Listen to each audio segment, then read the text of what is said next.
Or as September is National Voter Registration Month, is it not? It is. September 28th is actually the big day, but we focused on this for the entire month. And I don't know if you've seen us on social media, but we've been across the state at different junior college football games, at high school football games, getting out and registering folks to vote. And, that's what it's all about, making sure that people understand the process and the system and being accessible, going to them, not making them go to anywhere else. So we're doing our best to get as many people as we can registered to vote. And, Paul, I will remind folks, last year we registered over 113,000 new voters here in Mississippi, and that's something that we're proud of and want to make sure people understand. You may hear these national narratives, but they don't apply to Mississippi. Well, even in places like Texas, when you start thinking about it, and of course they're in the limelight as far as their voter bill that they passed, but I mean they had a lot of people register. And it doesn't restrict that at all. It just, and everybody understands this, it restricts cheating. That's right. Which a lot of people don't like. And at the end of the day, Paul, it is about confidence in the process. If people don't trust the system, if there's no integrity in the process, they don't think their vote really counts. So then you have people not coming out to vote. That's what this is about, making sure that we have integrity in the process. Let me ask you, because we've had voter ID now for how many elections? It's been about 4 or 5 years now. So implemented in 14, I believe. So it's been in 14. That's quite a while. Okay, since that time, it's not been in the news. We haven't had any lawsuits. We haven't had a great deal of people, with placards in the state capitol talking about, man, this was botched up. It hasn't happened. A few things there, Paul, and this is important for folks to know. Mm-hmm. You'll recall when we passed it, I remember being in the state Senate debating that on the floor. Yeah. Just the accusations that flew. Well, we went the extra mile, and I will give my predecessor, Secretary Husband, credit for this. Did a wonderful job implementing voter ID. This is the Secretary of State's office. But not only would we give you a free ID, historically, they would even give you rides to the circuit clerk's office to get your ID. So we did everything possible. Now, let me give you some numbers here. Mm-hmm. These are, in 2019, only 144 ballots out of 885,000 were rejected because the voter did not provide an acceptable form of photo ID. Now, that's not that they didn't have one. They could have come back and shown it within 5 days, but maybe they chose not to. But 144 ballots. One gross out of 885,000 people. Now, let's go to 2020. This is even better. 230 ballots of 1.3 million. That doesn't even show up on the calculator. So it is a non-issue in Mississippi. Now, those 230, though, they still had a chance to vote if they wanted to. That's correct. Now, in a multitude of ways. Here's the thing. They could have voted by affidavit ballot and come back in within the next 5 days and shown their ID. So that doesn't even mean that they didn't have an ID. Maybe they just didn't decide to come back and show it. And there are a couple other issues here as well. Do other states do the same thing, or are they as lenient as we are in that one? Or like and I understand Texas has multiple ways, but do they go to the extent that we do? I think Mississippi's probably one of the best in that sense. Now, other states clearly have different laws. Now, the federal government doesn't want that right now, as we've seen in Congress. They want to take usurp our authority to run elections in our states. But it's a specious argument, number one, because take, for instance, man, you won't even give anybody a bottle of water trying to the heat of the day. They're dying out there. Well, just all they want's a bottle of water. I mean, then you start looking at this, you think this is ridiculous because, number one, we can give them a bottle of water, but the law states you have, 150 or 100 feet away from the polling place? So you've got you can't loiter within 30 feet, and then you also have to be, I think it is 150 feet outside the door. So, but you're right. And these bottle of waters, by the way, had labels on them with the candidate for the most part. Yeah, well, they don't want to mention that. No, they don't want to mention that. But you could actually go out and give folks water, and they were doing that in some instances from the precinct itself. So, but that's the facts. Let's not talk about those. Well, and also it's gotten out of control now. And California's the same way. Anybody who thought that this guy had a pretty good chance of losing this election, we're living in la-la land. Because, I mean, I don't know how long they've been voting on this, for a while now. Yep, they have early voting, and so in California we're talking about. Correct. Those votes have been coming in for quite some time. Do we have any changes as far as the next election here? And our next election is going to be March. Well, we got some specials coming up in November. There are some county specials as well as some legislative specials. But outside of that, you're right. The next big elections will be next year. No changes. The legislature clearly back in 2020 we did a few things dealing with COVID, but some of those rolled off December 31st, 2020. So nothing big time new other than a few things that we did do for COVID that are staying on the books. Drawing from your legal background, also from your years in the state legislature, what are we going to do with the initiative process? What, as Secretary of State, what's your advice on that? What needs to be done? Yeah, great question, Paul. And that's one that we've really spent a whole lot of time dealing with. Number one, I wished the legislature had come in very quickly and taken care of that, but clearly there are some other folks that thought that wasn't the right idea. Mm-hmm. That being said, we have looked at what other states have done. Is this something that, and Mississippi, by the way, is one of only 3 states that has just simply a constitutional amendment process. Other states have from statutory process to a constitutional process to amend those via the initiative system. Hang on. Explain that a little bit, because in other words, I think one of the I think we were talking about California when this was going on. That California does also have the initiative process, but it mandates the state legislature to pass the law. It doesn't go directly into the Constitution. Is that what you're talking about? Correct. So in other words, if the state legislature passes it, they've got to pass a bill, but they get to write the rules and guidelines and everything else. And if there is a fault in there, they can change it with a subsequent legislation.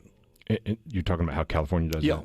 Or some other states, too. Yeah, I've not studied California's direct process, but clearly we've got an opportunity here to sit down. But you said we're only one of 3 states? 3 states. That goes directly into the Constitution? Correct. It's us, it's Florida, and Illinois, if I remember correctly. So when the people pass it, that's going. Whatever it is. Now, obviously, the legislature has an opportunity to present their alternative language, but whatever passes is what's going in. If we have any other initiatives at any time, unless this is fixed, the Supreme Court rule in the state would hold that it is inadequate or it's invalid, would it not be? It would, and that's simply because the 20% rule. Mm-hmm. And basically, we have 4 congressional districts, and the court ruled, look, if you've got 20% cap in each congressional district, you can only get to 80. So is that going to be taken care of? I mean, is that going to be finalized after the redistricting? Well, it should, and that's something the legislature has to handle. So one way or the other, we're on a collision course that the initiative process has to be fixed. Has to be fixed if we want an initiative process. Yeah. Now, look, there are still some that are live out there, and folks have asked that question. The process itself is still in law. Now, granted, that last step of getting it on the ballot, once we count those signatures, is what's broken. So there are folks that are still out there gathering signatures. For you've got actually one that just died there on 8/24 was the state flag, the 1890 flag to the hospitality flag. Yeah. We've got another one on the state flag. Oh, hang on, because I want to talk about those. Mm-hmm. Is there a Medicaid thing on there? There expansion? Is. There is. Is there a recreational marijuana on there? There is. Expansion of Medicaid, term limits, and early voting. And we'll get the updates on those coming up in a moment with us here. Back in the studio with Michael Watson, Secretary of State. And again, we were talking about people out there still gathering signatures. All right, tell me what you have on your desk as far as the Secretary of State. Who's out there working? Where are the requests, and who's working on any initiatives? All right, so we're going to walk through them really quickly. Yeah. 72 was the one that the expiration date was 8/24 of 21, so it just expired, and they did not collect any signatures. That would have taken. So we are, the new flag is not in jeopardy of being tossed aside. There were actually 2 on the flag. This one would have changed the 1890 flag to the hospitality flag. Mm-hmm. 74 is the other one with the state flag. It would require the election to be held on 4 different state flag designs. That's the Let Mississippi Vote movement, and that was approved on 12/7 of 20, and they have until, obviously, December 7th of 2021. We've had 24,122 signatures accepted. How many needed? Well, obviously, you got to have 112,000 roughly. So off the top of my head. They got a long way to go. A little work to do. But remember, with the Supreme Court decision, only 20% can come from each congressional district. So unless the legislature changes the law and suggests some constitutional language and then has a special election, should we call one, and that language is changed and adopted by the people of Mississippi, then I don't see that happening before December 7th of 21. That's probably not going to happen. The next one is term limits. That's 75. It was approved January 6th of 21. They have not collected any signatures, and again, they have a year to do that, so it'd be January 6th of 22. Got it. 76 is expansion of Medicaid. That one was approved on April 21st of 21. They've not collected any signatures, and that one, again, has until April 21st of 22. So that one probably is in some serious jeopardy. Yeah. I don't think the legislature would act that quickly. 77 is legalization of marijuana. That one was approved on June 5th of 21. They have 121 signatures so far. 121? 121 signatures so far. And June 5th of 22 would be the date of expiration on that one. And then lastly is early voting. Yeah. It was approved on July 26th of 21. They have 171 signatures, and it expires on July 26th of 22. So that's really the only one, and I don't think the legislature could act that quickly, but that's the only one in my mind that has a outside chance. Would you say most of these are going to be dormant until we get a decision? I do. I think so. Yeah. And some of them have halted their operations. But again, that doesn't halt your expiration date. You've got a year from the time that you applied. So we'll see. Go through us real quick as far as the early voting here. What are the rules and regulations now? So technically, Paul, right now, when we changed the law in 2020, prior to the election there, when your absentee vote was your final vote, in technical terms here, that did basically accomplish early voting. That person, because the old law was, if you voted early by an absentee ballot, you could then come back on the day of the election and vote again had you changed your mind. Well, now you can't do that. So technically, you are voting early. You're voting before the date of the election. And that is your final vote. And that is one rule that I think, or law, that I think the legislature got right. One that I heard a lot of circuit clerks say, look, this is causing some confusion. Can we get this done? So we talked about that, and I think COVID really pushed that one to the front. So that's the only, and I'm using air quotes here, early voting that we have in Mississippi. Outside of that, again, we did see an initiative filed there, but that's all we have right now. Are you going to put forth any legislation 2022 to make any changes at all, or anything we need to streamline? So the only things that we're working on still are two that we talked about last year. Number one, talking about voter roll maintenance, and that's a bigger conversation to have, very important. And let me say really quickly, Paul, when we started this conversation, we had 43 of our counties with 90% or more of the voting age population on the registered voter rolls. We had 7 counties with 100% or more, with the worst offender being 107%. So let me break that down really quickly. You've got 100 people in your town, but you've got 107 on the voter rolls. Their health stat must have been real good. It's real good. So when you talk about universal vote by mail and these other things that we heard about in 2020, that means basically you're going to have 7 mailboxes that would have ballots out there that folks could go and harvest and go vote for that individual, and that's illegal, so you can't do that. So that's an important reason to understand voter roll maintenance. Well, remember, we started here with 43 counties with 90% or more, 7 with 100 or more. Now, we sent letters to every one of those counties and said, hey, we're watching you. We also took those stats and put them on our website so people could track it. We've encouraged Mississippians to understand the process. Look, your elections commissioners are the one that you should hold accountable. We're going to give you the data so you know how to hold them accountable. Go get it. We started with 43. We're down to 28 now. And we started with 7 over 100%, and we're down to 2 with over 100%. So we're making progress. And I just want to say a big thanks to our commissioners for buckling down and doing the work. Have you taken a look and delved into the numbers as far as the census to see how the juxtaposition between there and some of the votes, where it's coming into? We have seen some of those numbers, and there was a chart that came out that basically it was obviously a color-coded chart where the voting age population had moved in the state. And it was interesting. It's obviously places that you would expect. The coastal 6 counties all grew. Lamar County, I believe, DeSoto, Rankin, Madison, the usual suspects that you would see. So we did see some movement in that population, and that's going to be interesting to watch the legislature and work on that. Have you changed anything from the previous Secretary of State, Delbert Husband, as far as the 16-section land? We're talking about some discussions on that.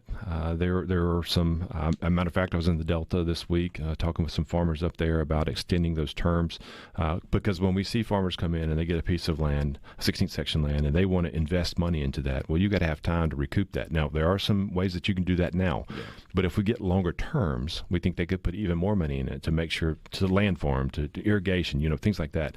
That long term, it's good for that land, no matter who the lessee is. The value of that, or the rental or the lease fee change over a period of time? It would not, but if you lengthen that term, from 5 to 10 to 15 to 20, whatever the number is, then you could recoup your investment. We're still compensated because of they're putting the money into the refurbishing. That's right. They're making the investment, working with Farm Bureau. Is that a decision from the Secretary of State, or has it got to go through the legislature? It's not. That's a legislative change. But again, the way that we've approached this is let's teamwork, period. So we've talked to Farm Bureau, Mississippi State, and then getting out on the ground, talking to farmers themselves. I forgot the percentage of how many of these contracts had these leases had been outdated and renewed that Secretary of State Delbert Hosemann was working on at that particular time.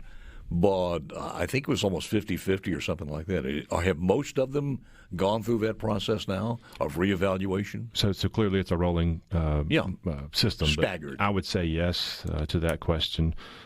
Most all of them, our Tidelands leases are a little bit longer, obviously, on the coast. But I would say for the large part, yes, sir. Do we know how much money we're getting now for schools out there? For schools, I'd have to calculate that. I know Tidelands is roughly 11 million or so, but that's on the coast. And for school, again, I think that number is probably close to, I think it was $1 billion last time we looked at when Secretary Hosemann was there. I don't think we've had a new calculation yet, but I'll get that for you. For people who don't know this, and we take it for granted, but explain 16-section school lands and when it went into effect and what it's for. Well, gosh, Thomas Jefferson started talking about that way back when, so it's been around quite a while. But then you'd have to explain to some people who Thomas Jefferson is, so I don't want to get into that. But I'll leave that one alone, too. Yeah.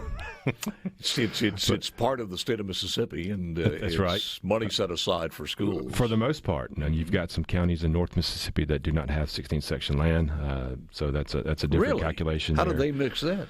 So there was, way back when, they sold the land to the United States, and I believe that's how it was. It's a long history lesson, and then the 16th section land that we do have generates a formula that the legislature then has to pay. Right. So it's a long story, but I can come back in and talk to you about that. Can the state or the school district sell 16th section land and have it replaced with other land? There are limited circumstances. We had one recently in Stone County where a group came in and they had a building that was ripe for economic development. So there was basically a land swap in a sense, more than that. So the school sold the land to this group over here, and then they were given some other land that they were able to buy. So how much of that is commercial property? That was 16th section land? Yeah. I'm not sure off the top of my head the percentage. There is quite a bit that's on site. And how does that happen? It's just that land was where commercial... it just happened to be where the city expanded or where growth was. So we've got anything from churches on 16th section land to businesses to hunting to residential, you name it. Farming, clearly, recreational. You don't have anybody with a pickup truck and placards on it picketing you yet? No comment. So I got to get that guy on. I got to interview that guy. I saw him at the Neshoba County Fair. Oh yeah, he was at the fair, man. I think he changed the title on his board. Let me just say this: he is committed. Oh yeah, he keeps that board up. He is committed. It's a fresh coat of paint up there, and he hasn't misspelled Delbert's name yet. So. He still gets it right. What a story.